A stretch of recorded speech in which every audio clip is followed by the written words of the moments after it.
Hi, thank you for watching this PlayPosit. So this is counting towards Unit 6, Lesson 12 and 13. We are going to review our rock cycle and then actually take the unit assessment. Now the unit assessment that I want you to take is not through the online school because we've skipped a lot of lessons from this unit.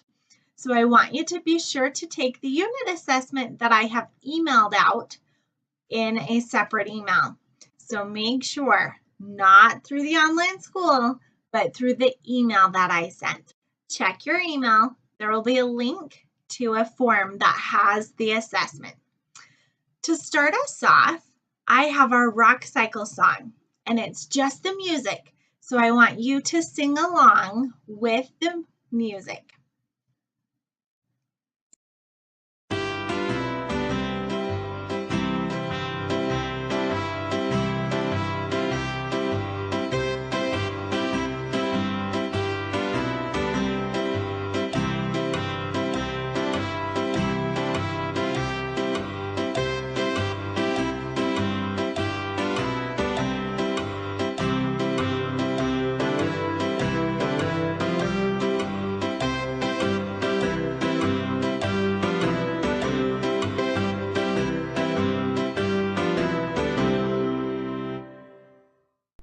Alright, in this video we're going to talk about igneous rocks.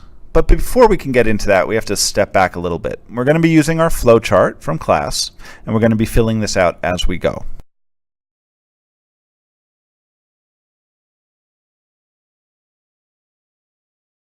So let's get started.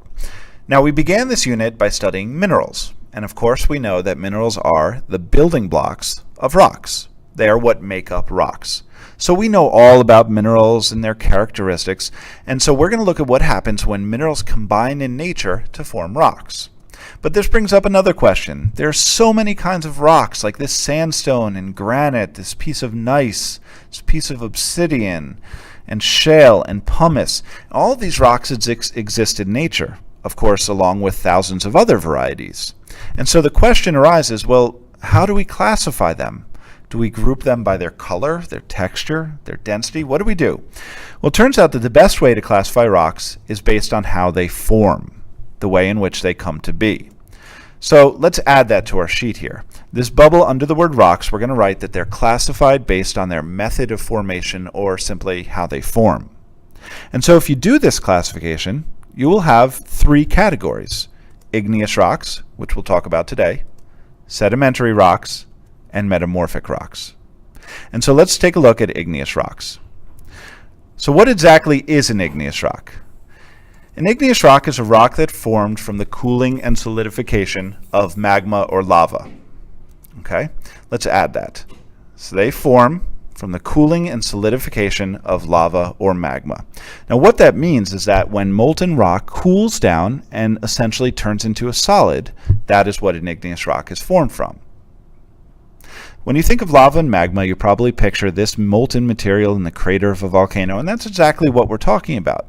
But what I want you to keep in mind is that there is a difference between lava and magma. When it's deep inside the earth, under the surface, we call it magma. Once it erupts onto the surface, we call it lava. Now this material, whether inside the earth or on the surface, can cool and solidify, and so that gives us two different types of igneous rocks. Igneous rocks are classified according to where exactly they did their cooling and solidifying. And so we have two types. And let's start with the first type. The first type of igneous rock is called an intrusive igneous rock. That means it formed inside the earth from magma. Now, as you can imagine, it's pretty hot inside the earth, and so that magma is going to cool very slowly. So magma cools slowly. And when it solidifies, it will allow minerals to form in crystals. But because it happens so slowly, those crystals are able to grow very large. And so intrusive rocks are always going to have very large crystals. Let's take a look. This is a piece of granite, and what you'll notice is that it's speckled. All of these speckles are different mineral crystals. The black is biotite mica, the pink is potassium feldspar, the white is quartz. But the fact that you can actually see them with the naked eye tells me that they're big enough to have cooled slowly inside the earth, and that this is an intrusive rock. If you want to know what I mean by big, any crystals larger than 1 millimeter signify that the rock is intrusive. But of course, we can get really giant crystals like this pegmatite, where the crystals might actually be bigger than not a millimeter, but an actual centimeter. So we're talking about very large crystals here. So those are intrusive igneous rocks. But what about the second type? Well, as you might suspect, these are called extrusive igneous rocks. Instead of forming deep underground and cooling slowly from magma, these form on the surface. And because they cool really quickly from lava, you're going to get small or no crystals at all. And as a result, they may even have air bubbles trapped inside, which is something we call vesicular. So again, extrusive rocks form on the surface very quickly, and so you get very small or maybe even no crystals, and they may have air bubbles trapped inside. Let's take a look. This is a rock called basalt, and you'll notice that you can't really see any crystals at all. If you look with a magnifying glass, you would find really tiny ones that are smaller than a millimeter. That's a sign of an extrusive rock. What about this obsidian? Now this is interesting. It cooled so quickly in a matter of seconds that no crystals were able to form at all, and so you have this kind of glassy appearance. Finally, if it cools quickly enough, you might get air bubbles trapped in the lava and become part of the rock in the form of these vesicles or vesicular texture. You would look for air bubbles. So let's recap. A quick review. So igneous rocks form from cooled and solidified magma or lava. When it cools slowly inside the Earth, we get intrusive, sometimes called plutonic, igneous rocks, and they will have large crystals. When lava cools quickly at or near the surface, we'll get extrusive rocks, also called volcanic, that will have small or no crystals. They may be vesicular, meaning they have some trapped gas bubbles. In this video, we're going to be talking about sedimentary rocks. Please make sure to have your rocks flowchart ready, as we're going to be filling in another portion of it today. Let's get started. Of course, as I mentioned, we're talking about sedimentary rocks, the second variety of rocks in our rocks chapter. Please recall that rocks are classified according to the way in which they formed.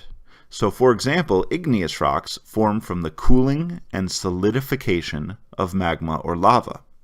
Now, sedimentary rocks form in an entirely different way, which I'd like to describe now. The general way in which most sedimentary rocks form is from the compaction and cementation of sediments. Now, there are some words there that we need to talk about. First off, compaction means what you might think, compacting, squeezing together. Cementation means gluing or cementing, sticking together sediments. But that brings up yet another question. So if these rocks are formed from the compaction and cementation, the squeezing and gluing of sediments, well, what exactly are sediments then? Well, sediments are the fragments, the little bits of rock that have been broken down as a result of a process known as weathering. Weathering includes wind and ice, running water, etc. So imagine you have a big boulder sitting in your backyard. Well, if you were to somehow magically leave the earth and come back 10,000 years from now, that boulder might look very different. As a result of years of wind blowing against it and ice cracking it apart and water flowing over its surface, it will have broken down into smaller and smaller pieces. That's what sediments are, the small fragments that result from the weathering of rock. Sediments, interestingly, are classified according to their size. So we actually have 6 categories of sediment sizes, the smallest being clay, then silt, then sand, then pebbles, cobbles, and boulders being the largest. So you've heard the term sand before. Now you know that it actually just refers to a size of particle, not a specific material. Now, let's talk about the first type of sedimentary rock, because there really are 3 types. The first type of sedimentary rock is called a clastic sedimentary rock. Now, a clast is actually just a fancy word for a sediment. So these are actually the types that we have already been discussing. These clastic sedimentary rocks form from compacted sediments, and these are generally classified according to their size. Conglomerate is composed of all different size sediments or clasts compacted and cemented together. So you'll have big cobbles, pebbles, maybe even boulders compacted with small sand, silt, and clay. Notice that the sediments in a conglomerate are rounded out, likely due to flowing water that ran over them sometime in the past. Then we get to the sandstone. As you can imagine, sandstone is made of compacted sand grains, and shale made of compacted clay particles. So those are your clastic sedimentary rocks. Compacted and cemented sediments. One more key note about sedimentary rocks is that they are the only type of rock that may contain fossils or evidence of past life. So if you see a rock with a fossil in it, you know automatically it must be a sedimentary rock. The reason being, the processes that involve the formation of igneous and metamorphic rocks involve a lot of heat and or pressure. And so these processes would destroy any fossils that existed. Therefore, the only type of rocks that really commonly contain fossils are sedimentary rocks. We'll learn all about this in school. Thanks for listening. All right, in this video, we're going to be talking about metamorphic rocks. Please get your rocks flowcharts ready so we can fill in our final third column. Now, recall, rocks are classified according to how they form. Igneous form from cooling and solidified magma. Sedimentary form from compacted and cemented sediments. And now our metamorphic rocks, these are ones that are going to undergo some sort of change, a metamorphosis. And what drives that change is exposure to heat, really intense heat, or pressure, intense pressure. So metamorphic rocks are rocks that are changed as a result of exposure to intense heat and or pressure. So the first type is contact metamorphism, and this is caused by contact with heat. Whenever a rock comes into contact with magma or lava, it is burned or metamorphosized by that heat. So our second type of metamorphism is called regional metamorphism, and this is caused primarily by pressure. Hi, I wanted to go over the types of rocks that you should know. So we have our three main rock types: igneous, sedimentary, and metamorphic. These are the igneous ones: basalt, granite, obsidian, and pumice. Here are the sedimentary: sandstone, shale, conglomerate. These are metamorphic: schist, gneiss, marble. Let's go into a little more detail. So these igneous rocks, here we have basalt. Basalt is super dark in color, and it's probably one of the most common types of rocks in the Earth's crust because it makes up most of the ocean floor. Typically, you don't see the crystals because it cools quickly and prevents crystals from forming. Here we have pumice, which is formed above ground from lava and from ash and things like that. So you can see the air pockets in here. It is so light that it will float on water. That's always a fun experiment to test out. These other two, we have granite. It's strong, it's really hard, used in a lot of buildings. If you've been to Salt Lake, there are lots of buildings around Salt Lake that are made from granite. It is made from inside the earth, and it has large crystals that you can see. It's usually pink or white depending on what minerals are inside it. Here we have obsidian, which cools above ground really quickly so the crystals do not form, and so it feels really glassy and looks like a glass. The edges are really sharp, and Native Americans used to use it as for arrowheads and things like that. Okay, these are our sedimentary rocks that you need to know. Sandstone, it feels really grainy. You can feel the grains of sand. It's very common around southern Utah. Shale, it starts out as clay, and then erosion moves it and it layers up on top of each other. So it's a really soft sedimentary rock and breaks off in layers and sheets like this. Here is conglomerate. Remember, conglomerate is other rock pieces kind of glued together to form one big chunk of rock. Next, we have our metamorphic rocks.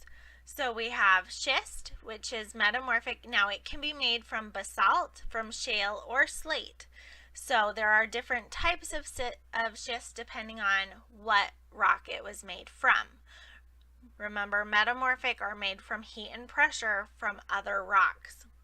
Marble is made from limestone. So the calcite gets melted down and larger crystals form and it becomes marble. Here we have gneiss, and it is a metamorphic rock that has streaks of minerals through it. Most of the time it has some specific minerals. It's named for the mineral that's in it the most. It's also made from granite, so you take granite and undergo extreme heat and pressure and you'll get gneiss. So there you go. There's kind of an overview of the rocks that you should know. All right, so this wraps up the lesson. Remember to take the unit assessment through the email that I send and not through the online school. Have a marvelous winter break, and we will see you later.